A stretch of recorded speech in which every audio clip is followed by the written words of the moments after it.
What's up, guys? My name is Zach, and today I am driving a 2005 Hyundai Elantra GLS. Up front is a 2.0-liter inline-4, and down below is a 4-speed automatic transmission. Now, I'm super excited to be driving this Elantra because I've never reviewed this generation of Elantra before, and it's just one of those cars that you're going to start seeing less and less of as time goes on. No one's really holding on to these cars. No one's really saving these cars for any reason, and so I am doing my due diligence here today to preserve the memory and idea of the 2005 Hyundai Elantra GLS. But if you would like to submit your own vehicle, you can head on over to my website, zackpradel.com/submit. Quick and easy submission form, takes under a minute to fill out. I come out to you, whatever. Let's get back to that 2.0-liter inline-4. Well, the GLS, although it sounds pretty crazy, was actually the base model. And so the 2-liter is what we got here in the States. Now, overseas, they got different engine options, of course, but this is just the little 2-liter beta engine that was used from 2001 until 2012 in the Hyundai group. Like I said, paired to it, 4-speed automatic transmission. It's shifting fine. I don't have any real complaints about it. However, you could find a manual if that's what you wanted. Last but not least about the drivetrain, of course, the Elantra is front-wheel drive.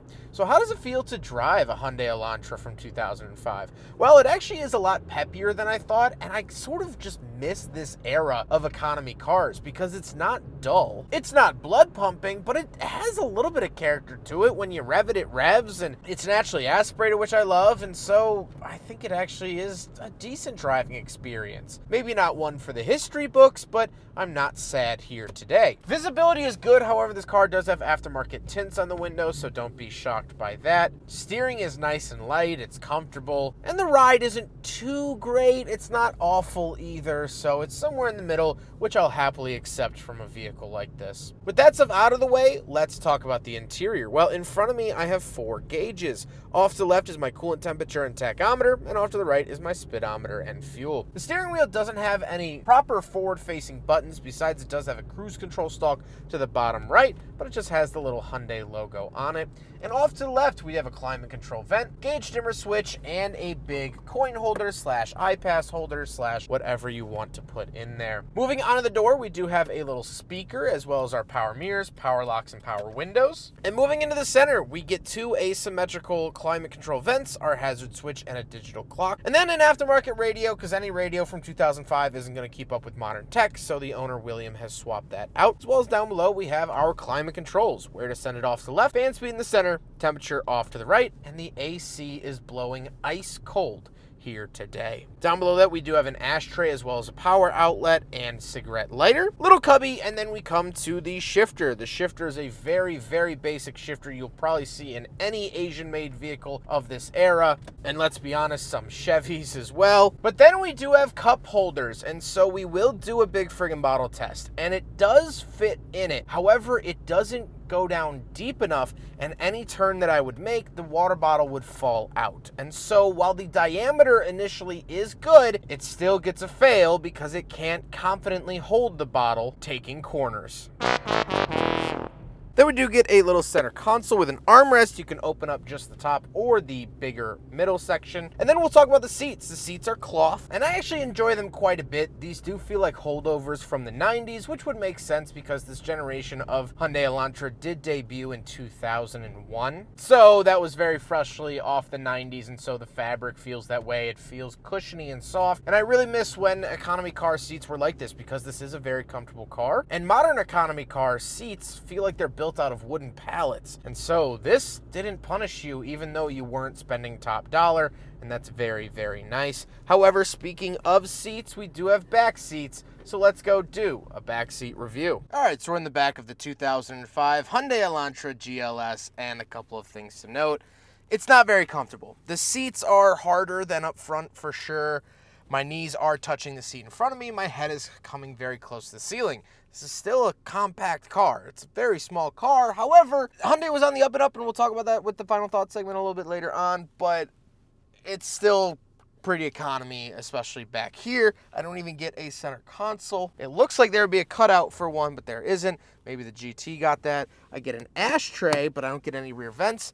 I at least have power windows in the back, which is a big win, but Not much beyond that. So let's hop into the very back. We'll take a quick look at the trunk and cargo space, and then we'll talk about the looks. All right, around the back of the Hyundai Elantra, we don't have anything on the key fob, but we do have a keyhole. Pop it up like that, and we do have an Elantra-specific rear trunk mat, which is very cool. Plenty of space back here.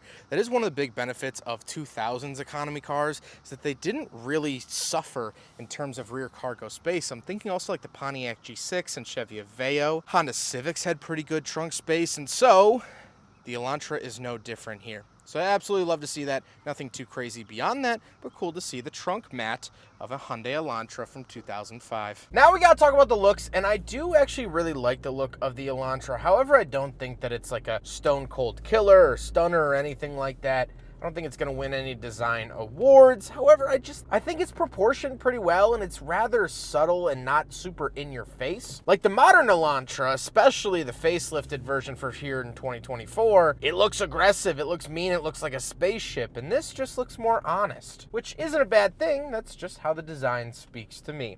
However, with all of that being said, let's get on to my final thoughts. What do I think driving a 2005 Hyundai Elantra GLS? Well, I've enjoyed my experience with it, probably more so than I thought I was going to, because it's not that bad. It's not punishing me for buying an affordable vehicle. And if we're calling balls and strikes, the owner, William, bought this for $300. So you could call it the steal of the century, if you will. But I also think that this is an interesting turning point for Hyundai as well. First of all, this is the final model year of this body style. For 2006, they switched. The GLS and the GT were the two trim levels of the Elantra. And you might be saying only two trim levels, that's kind of weird. They made a lot of options standard here on the Elantra GLS to start to try to break away from their economy car branding that they had been using since they came to the States in the 1980s. With the Hyundai Excel. And I always have to correct everyone, we never got the Hyundai Pony. That was only Canada. Take a look at this Hyundai Excel that I drove. It was the bare minimum. So much so that they didn't even give you a tachometer, even though it still had lines for it. I mean, that was barely a half step up from buying a Yugo GV at the time. So now fast forward almost 20 years, and Hyundai is still making affordable cars, but they want to start to break away from that. And one of the ways that they did that was adding more standard features. You couldn't get an Elantra with roll-down windows in 2005. They all came with floor mats. They all came with air conditioning. They had a digital clock in the dash, not a standard option. Not a standard thing in most other brands. And so this is when it started. Today, Hyundai is absolutely killing it not only with design, but with upscale vehicles. They've even spun off Genesis, which is a luxury company. But they started that departure here in 2005. Well,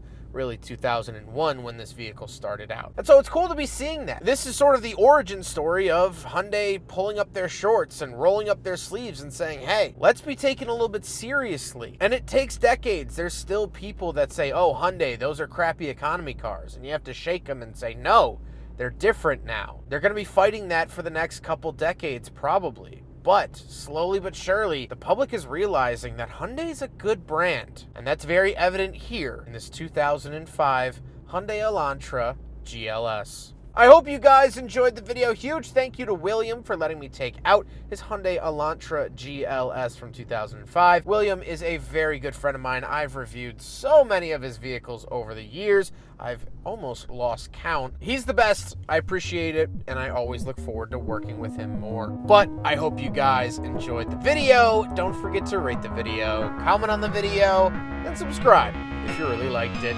Take care, guys.